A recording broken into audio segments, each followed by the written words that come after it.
ఇలా తాకట్టు పెట్టేటువంటి పరిస్థితి ఎట్లా చెప్పండి? On the record Revanth Reddy గారే చెప్పారు, జగన్మోహన్ రెడ్డి గారు ఆ ప్రాంత ప్రయోజనాల కోసం కష్టపడ్డాడు, నేను నా ప్రాంత ప్రయోజనాల కోసం నేను కష్టపడ్డా. మధ్యలో అన్యాయం చేసింది ఎవరండి? మధ్యలో ఈ రాష్ట్రాన్ని తాకట్టు పెట్టింది ఎవరండి? చంద్రబాబు నాయుడు గారు కాదా? దేనికోసం? ఆయన సమాధానం చెప్పాలి. ఈరోజు ఆల్మట్టి ఒక పక్కన ఎత్తు పెరుగుతోంది, ఒక పక్క జూరాల నుంచి నీళ్లు ఆగేస్తానంటున్నాడు. నారాయణపూర్ దాటి మళ్ళా అక్కడ మధ్యలో శ్రీశైలానికి రావాల్సిన మధ్యలోనే కోయల్ సాగర్, భీమా, నెట్టెంపాడు అనేక ప్రాజెక్టులు తెలంగాణ నుంచి తీసుకుంటున్నారు. 841 అడుగులు వచ్చేంత వరకు ఒక క్యూసెక్ కిందికి రాదు. 840 అడుగులు వస్తే 2000 క్యూసెక్లు మాత్రమే రాయలసీమ డ్రా చేసుకునే ఫెసిలిటీ ఉంది. అలాంటిది 840 దాటితే 854కు చేరితే కేవలం 7000 క్యూసెక్లు తీసుకోవచ్చు. 881 లెవెల్ ఉన్నంత వరకే ఫుల్ లెవెల్, 881 లెవెల్ ఉంటేనే పోతిరెడ్డిపాడు నుంచి 40,000 క్యూసెక్లు డ్రా చేసుకోవచ్చు. ఇటువంటి పరిస్థితులలో ఒక పక్క తెలంగాణ ప్రభుత్వం ఏమో 800 అడుగులు ఉన్నంత వరకు విద్యుత్ ఉత్పత్తి ద్వారా నీళ్లను తోడేస్తుంది. శ్రీశైలం ప్రాజెక్టును ఒక నెలలో కంప్లీట్ చేస్తూ ఉంది. ఇటువంటి పరిస్థితులలో ఇవన్నీ ఉన్నాయి కదా అని ఆలోచన చేసి 800 లెవెల్లో రోజుకు 3 టీఎంసీ రాయలసీమకు లిఫ్ట్ చేసే విధంగా రాయలసీమ లిఫ్ట్ ఇరిగేషన్ చేసి కంప్లీట్కి వస్తే ఈరోజు రేవంత్ రెడ్డి గారికి తాకట్టు పెట్టి మరొక పక్కన తప్పుదోవ పట్టించేందుకు కేంద్ర ప్రభుత్వం వాళ్ళు ఎన్విరాన్మెంట్ క్లియరెన్స్ ఇవ్వలేదు అని మాట్లాడేవాను. నీ మద్దతుతో కేంద్ర ప్రభుత్వం నడుస్తుంది.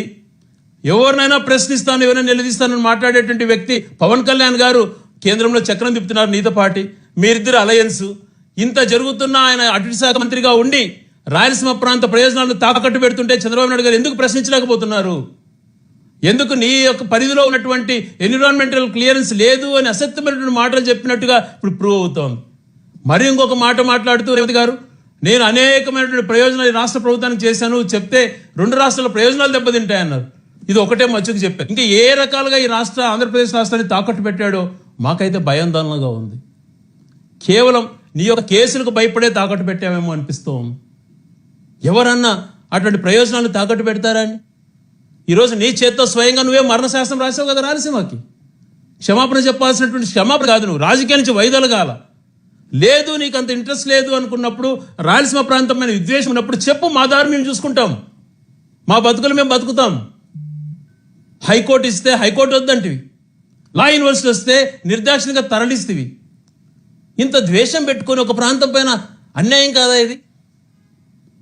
ఒక పక్కన పాలమూరుకు సంబంధించినటువంటి జిల్లాలలో కరువు గురించి వాళ్ళు బ్రహ్మాండమైనటువంటి ప్రెజెంటేషన్స్ ఇచ్చి మాట్లాడుతుంటే, నువ్వు రాయలసీమ గురించి ఇటువంటి అవసరాలు ఉన్నాయి, మా ప్రయోజనాలు ఇవి అని చెప్పి మాట్లాడేటువంటి నాలెడ్జ్ నీకు లేకపోతే ఎలా? ఎందుకంటే ఆ ప్రాంతంలో బతికిన వాళ్ళం, కరువును చూసినటువంటి వాళ్ళం, గెంజి కరువులు చూసినటువంటి వాళ్ళం, నీటి కోసం కటకట అని చెప్పి మంచినీళ్ళ కోసం చేయిజాచి ఆడుకున్నటువంటి వాళ్ళం. అక్కడ మాకు తెలుస్తుంది ఆ నీళ్ళ కష్టం ఏంటో. ఆ నీళ్ళ కష్టం నుంచి ఎలా బయటపడాలని దారి చూపించినారు రాజశేఖర రెడ్డి గారు. దాన్ని కొనసాగిస్తూ జగన్మోహన్ రెడ్డి గారు రాయలసీమ లిఫ్ట్ ఇరిగేషన్ తీసుకొచ్చి ఎన్నో రకాలుగా అది ఉపయోగకరము అని చెప్పి అందరినీ కన్విన్స్ చేస్తే, బలవంత పెట్టి నీకున్నటువంటి ఫ్రెండ్షిప్, నీకున్నటువంటి లావాదేవీలో, లేకపోతే నీ చేతిలో చంద్రబాబు నాయుడు గారు చిక్కుకొని ఉన్నారు ఓటుకు నోటు కేసులో అని చెప్పి భయపడో ఏది భయపడించుకున్నారో తెలియదు, కానీ రాష్ట్ర ప్రయోజనాలు తాకట్టు పెట్టడం సమంజసమా అని చెప్పి అడుగుతున్నాను. ఏ ప్రాంతానికి సంబంధించిన ఆ వ్యక్తి ఆ ప్రాంతం గురించి చూసుకోవాలి. ఎస్, రేవంత్ రెడ్డి గారిని తప్పులు పడ్డా, ఆయన ప్రాంతం ముఖ్యమంత్రి కాబట్టి తెలంగాణ ప్రయోజనాల కోసం ఏమైనా చేస్తానని మాట్లాడాడు. నువ్వెందుకు తాకట్టు పెట్టావు? ఇదే స్థితిలో జగన్మోహన్ రెడ్డి గారు ఉన్నారు ఆ రోజున, నా ప్రాంతం కోసం ఏమైనా చేసుకోవాలి అని చెప్పి. రాజకీయ నాయకులు ఆ ప్రాంతానికి ప్రాతినిధ్యం వహించేటప్పుడు ఆ పట్టుదల ఉండాలి. ఆ పట్టుదల లేక రాష్ట్రంలో ఏదో జరిగిపోతుంది, జగన్మోహన్ గారు ఏదో తప్పు చేశారని చెప్పి ఎంతసేపు ఆ భ్రమలో సృష్టించి రాష్ట్ర ప్రయోజనాలు తాకట్టు పెడుతున్నటువంటిది మీరు.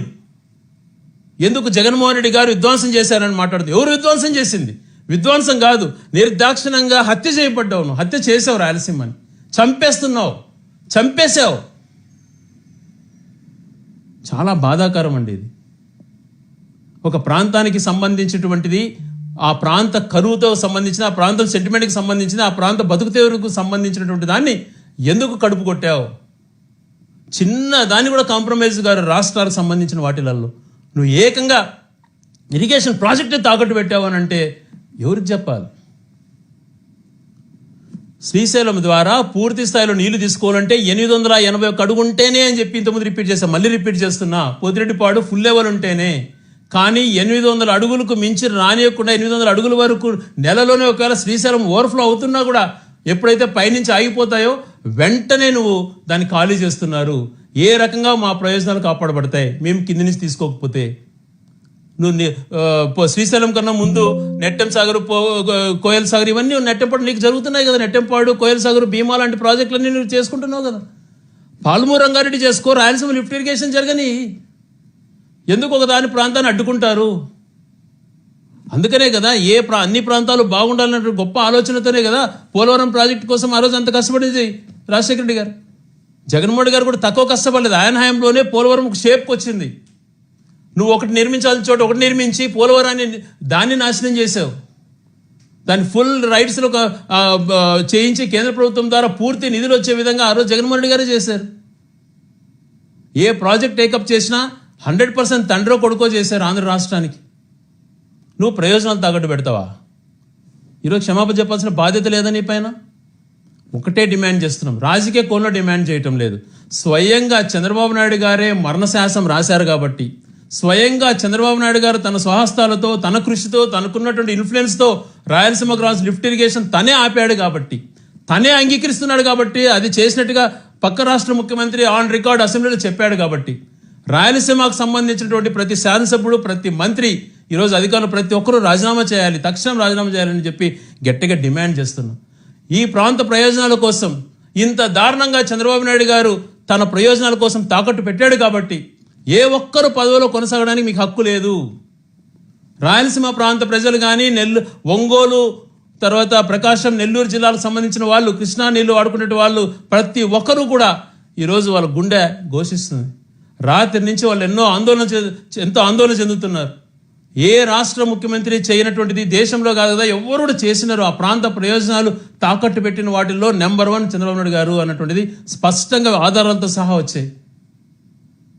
ఇప్పటికైనా పదవులు ముఖ్యం అనుకోకుండా పదవులు తక్షణమే రాజీనామా చేసి చంద్రబాబు నాయుడు గారు చేసినటువంటి నష్టాన్ని ఏ రకంగా పూడుస్తారో, మీకున్నటువంటి మీ ఇద్దరి మధ్యన ఉన్నటువంటి బాండింగ్తో చేస్తారో, ఇంకో రకంగా చేసుకుంటారో, ఈ రాష్ట్ర ప్రయోజనాలు కాపాడడం కోసం రాయలసీమ లిఫ్ట్ ఇరిగేషన్ పట్టుబట్టి మీరు కంప్లీట్ చేయకపోతే, మీరు పట్టుబట్టి చేయకపోతే ప్రతిరోజు మిమ్మల్ని నిలదీస్తాం, ప్రతిరోజు మిమ్మల్ని అడుగుతాం.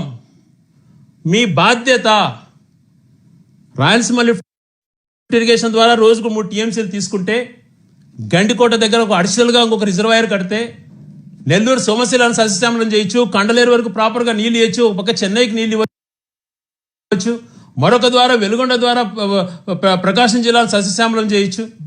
ఇట్లా మిగిలినటువంటి కృష్ణాది ఏదైతే మనకు డిపెండ్ అయినటువంటి పులిచింతలు కానీ, లేకపోతే ప్రకాశం బ్యారేజ్కి సంబంధించింది పోలవరం నుంచి నీళ్లు తీసుకొని వచ్చి ఆ డెల్టాను బాగా చేద్దామని అంటే, ఒక పక్కన మొన్నటి వరకు బనకచర్ల క్రాస్ గేమ్ చేంజర్ అని మాట్లాడావు, పోలవరం బనకచర్ల క్రాస్ అన్నావు, గేమ్ చేంజర్ అన్నావు, అయిపోయింది ఇంకా టర్నింగ్ పాయింట్ అన్నావు.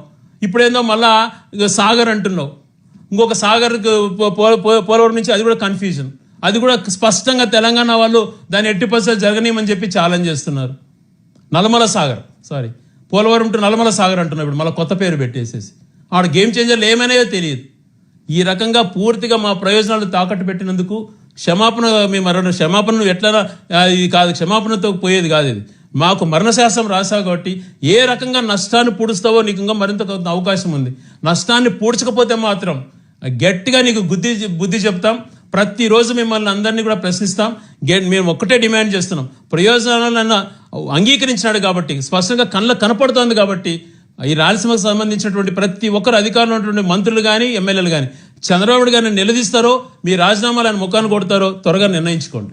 ఆల్రెడీ కృష్ణా జిల్లాలో వాటాల్లో ఆంధ్రప్రదేశ్ ప్రభుత్వం సీఎం చంద్రబాబు తన వాదనను గట్టిగా వినిపించట్లేదని జగన్మోహన్ రెడ్డి లేఖ కూడా రాశారనేటువంటిది అసెంబ్లీ వేదికగా రేవంత్ రెడ్డి చెప్పినటువంటి పరిస్థితి. దీనిపైన అయినా కూడా ఏపీ ప్రభుత్వం ఇంతవరకు స్పందించలేదు. అదే అని చెప్తున్నాను. ఒక పక్కన అంతకుముందు మొదటిసారిగా ముఖ్యమంత్రిగా ఉన్నప్పుడు ఆల్మట్టి డ్యామ్ ఎత్తు పెరిగినప్పుడు ఇదే మౌనం పాటించాడు. ఇప్పుడు ఆల్మట్టిని డబల్ చేస్తుంటే ఇద్దరు రాష్ట్ర ముఖ్యమంత్రులు కాంగ్రెస్ భాగస్వామ్యం ఈయన, అక్కడ ఉన్నటువంటి కాంటాక్ట్స్ చంద్రబాబు నాయుడు గారు దాన్ని ప్రశ్నించలేకపోతున్నారు. మరొక రకంగా బ్రిజేష్ ట్రిబ్యునల్ ఏదైతే రాయలసీమ ఈ ఆంధ్రప్రదేశ్కి సంబంధించిన వాటాల విషయంలో నిర్ణయించిన వాటిలలో తన వాదన గట్టిగా వినిపించలేదని చెప్పి స్వయం రేవంత్ రెడ్డి గారు చెప్పారు. అనేక సార్లు మేము కూడా మాట్లాడాం. మా నాయకుడు జగన్మోహన్ రెడ్డి గారు కూడా ప్రశ్నించినారు. ఏదైతే వేదిక పైన మా రైట్స్ ఇవి ఉన్నాయి, మా వాదన ప్రకారం ట్రిబ్యునల్ ప్రకారం మాకు ఈ నీళ్ళు ఇన్ని రావాలి మా వాటా ప్రకారం అన్న దాన్ని కూడా ఆయన తాకట్టు పెడుతున్నాడు. మరొక పక్కన రాయలసీమ లిఫ్ట్ ఇరిగేషన్ తాకట్టు పెట్టాడు. టోటల్గా ఆంధ్రప్రదేశ్ యొక్క పరువును ఈయన పూర్తిగా అవతల వారి చేతిలో పెట్టేసి సాష్టాంగ నమస్కారం చేసినాడేమో అనిపిస్తోంది. ఒక రాష్ట్ర ప్రయోజనాలను ఇంతగా తాకట్టు పెట్టిన వ్యక్తి ఏ ఒక్కరూ ఉండరు. ఆంధ్రప్రదేశ్ ప్రజలకి నిజంగా ఎంత తప్పు చేశాడు ఈ స్వప్రయోజనాల కోసమో లేకపోతే ఓటుకు నోటు కేసు ఉందని చెప్పో ఏ భయాందోళన చెందాడో కానీ ఈ ప్రాంత ప్రయోజనాలు ఒక పక్కన రావాల్సినటువంటి వాటా గురించి తన వాదన వినిపించలేదు. మరొక పక్కన స్వయంగా ఈయనే కృషి చేసి ఆన్గోయింగ్ ప్రాజెక్ట్ని కూడా నిలుపుదల చేయించాడు. సో స్వయాన సీఎం రేవంత్ రెడ్డి ఈ విషయాన్ని బహిర్గతం చేశారు. సో వైఎస్ఆర్సీపీ తరఫున మీరు ఎటువంటి పోరాటం చేస్తున్నారు? ఒక్కటండి, నీళ్ళ హక్కు. అంతకుముందు పోతిరెడ్డిపాడుకు సంబంధించింది కానీ రాయలసీమను సస్యశ్యామలం చేయాలని చెప్పి 84 నుంచే మా ప్రియతమ నాయకుడు రాజశేఖర రెడ్డి గారు పాదయాత్రలు చేశారు అప్పట్లోనే. ఆ ప్రాంత ప్రయోజనాలు తన అధికారులకు వచ్చినాక ఒక రాయలసీమ అనేది కాదు అన్ని ప్రాంతాలు ఇరిగేషన్కు ఉండాలా అని చెప్పి take from upper side Uttarandhra Savanthi దగ్గర నుంచి చింతలపూడి దగ్గర నుంచి ప్రాణహిత చేవెళ్ళ అని చెప్పి ఇక్కడ దగ్గర నుంచి దమ్ముగూడెం ప్రాజెక్టు దగ్గర నుంచి ఆంధ్ర కానీ తెలంగాణకు కానీ ఉత్తరాంధ్రకు కానీ గోదావరి జిల్లాలలో అనేకమైన లిఫ్ట్ ఇరిగేషన్స్లు కానీ రూపకల్పన చేయడం కాదు కంప్లీట్ చేసినటువంటి మహా వ్యక్తి రాజశేఖర రెడ్డి గారు. ఈయన అన్ని నిర్దాక్షిణంగా ఒకదాన్ని ఒకటి కిల్ చేసుకుంటా కేవలం తన విజనరీ అనేటువంటి దాన్నే ప్రయోజనాలకు తాకట్టు పెట్టుకుని విజనరీ అనేది ఎస్టాబ్లిష్ చేస్తూ ఈ రాష్ట్రం ఏదో విధ్వంసం అయిపోయింది అని చెప్పి క్రియేట్ చేసుకుంటా. ఎవరు విధ్వంసం చేశారనేది కళ్ళకు కనపడుతుంది కదండి. ఇంతకన్నా ఏం చెప్పుకోగలుగుతాం? ప్రతి విషయంలో ఇలాంటివే తాకట్టు పెడతాడు. ఒక పక్కన రాష్ట్రాన్ని ఇప్పుడే 3 లక్షల కోట్లు అప్పులు చేసి సర్వనాశనం చేస్తాడు. 5 సంవత్సరాల్లో జగన్మోహన్ రెడ్డి గారి ప్రభుత్వం ఆ రోజు అప్పుల పాలు చేసింది అన్నాడు. ఈయన 1.5 సంవత్సరంలో నేను తప్పులు చేశాడు. మరొక పక్కన ఈ రాష్ట్రాన్ని ఇట్లా తాకట్టు పెడుతున్నాడు. ఒక పక్కన అప్పులు చేస్తున్నాడు. జీడిపి ఏమో 17% గ్రోత్ రేట్ ఉందంటాడు. అక్కడ జిఎస్టీ ఇన్కమ్స్ చూస్తే <5% ఉన్నాయి. ఎలా మ్యాచ్ అయితే అర్థం కాదు. ఏదైనా ఫిగర్ చెప్తే నమ్మశక్యంగా ఉండాలి. అదే జగన్మోహన్ రెడ్డి గారి పీరియడ్లో జీడిపి 10.2% ఉన్నింది. ఆదాయ వనరులు వచ్చేది 9.8%. ఇంచుమించు 1% అటు ఇటు ఉంటుంది. ఇది ఎక్కడ కొత్తదో. ఇదేమో ఇన్కమ్స్ ఏమో 4%, 4.5% ఉన్నాయి.